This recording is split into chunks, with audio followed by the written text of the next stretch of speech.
دوستوں آپ نے بھی اس چیز کو اس خبر کو دیکھا ہوگا کہ گیان واپی مسجد پر کورٹ کا فیصلہ آ چکا ہے اور وہاں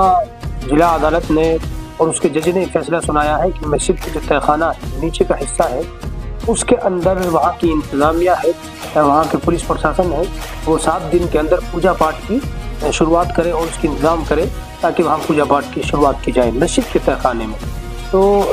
اس پر مسلم فریق کو ظاہر دکھ ہوا ہے، اس نے ہائی کورٹ جانے کا فیصلہ کیا ہے اور جو ہندو فریق ہے انہوں نے خوشی کا اظہار کیا ہے۔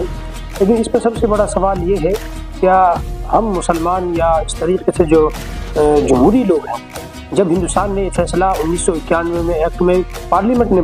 پاس کیا ہے کہ 1947 کے بعد میں جو مسجد جہاں ہے وہ مسجد وہیں رہے گی،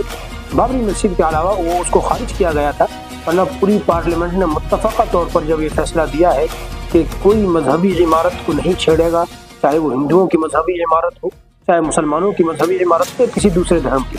تو اس میں سب سے بڑا سوال یہ ہے کہ ابھی کچھ مخصوص نظریے جو لوگ جب سے حاوی ہوئے ہیں اور ایک خاص نظریے کے ساتھ اٹھ رہے ہیں، انہوں نے مسجد کے بعد مسجد اور اس طریقے سے جو ڈھنڈورا اٹھایا ہے، کیا یہ صحیح ہے؟ کیا ہم مسلمانوں کو اس پر غور نہیں دینا چاہیے کہ ہمارے ذمہ داران اور جو دیش اور ہندوستان کے جو ذمہ داران ہیں، چاہے وہ سیاسی لوگ ہوں، اس پر توجہ دیں اور اس کو حل کرنے کی کوشش کریں؟ کیونکہ فرقہ پرست طاقتیں جب سے طاقت میں آئی ہیں وہ چاہتی ہیں کہ ماحول ہمیشہ گرم رہے اور مسجد کی یا مندروں کی بات ہوتی رہے اور ہندو مسلمانوں کے درمیان میں جو نفرت ہے اس کے ماحول کو گرم کر کے لوگوں میں ایک حساسیت کو زندہ رکھا جائے، جبکہ ظاہر ہے کہ اس سے ملک کا نقصان ہے، لوگوں میں بے چینی پیدا ہوتی ہے اور جو اچھے اور صحیح ذہنیت کے لوگ ہیں ان کو پریشانی ہوتی ہے۔ تو یہ کورٹ کا فیصلہ تھا، ظاہر ہے کہ اب کورٹ کے فیصلے میں اونچی عدالت میں ہی اس کو چیلنج کیا جا سکتا ہے، اس کو کیا بھی ہے،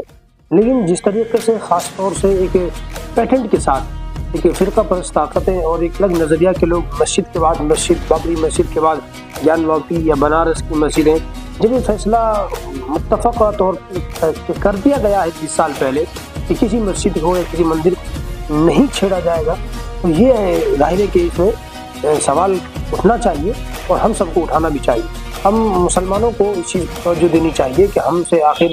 خدا ناراض کیوں ہے اور ایسی غلطی کیا ہوئی ہے کہ جو ہماری مذہبی عمارتیں ہیں یا ہمارے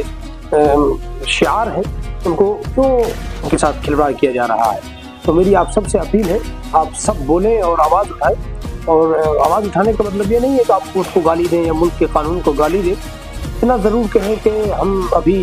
ہمیں دکھ ہے ان چیزوں کا اور ہم یہ چاہتے ہیں کہ ہندوستان ان چیزوں سے نکلے اور آگے ترقی کی طرف جائے۔ ظاہر ہے کہ اگر ان چیزوں میں لگا رہے گا تو بڑی پریشانی ملک کے لیے اور ملک میں رہنے والوں لوگوں کے لیے ہوگی۔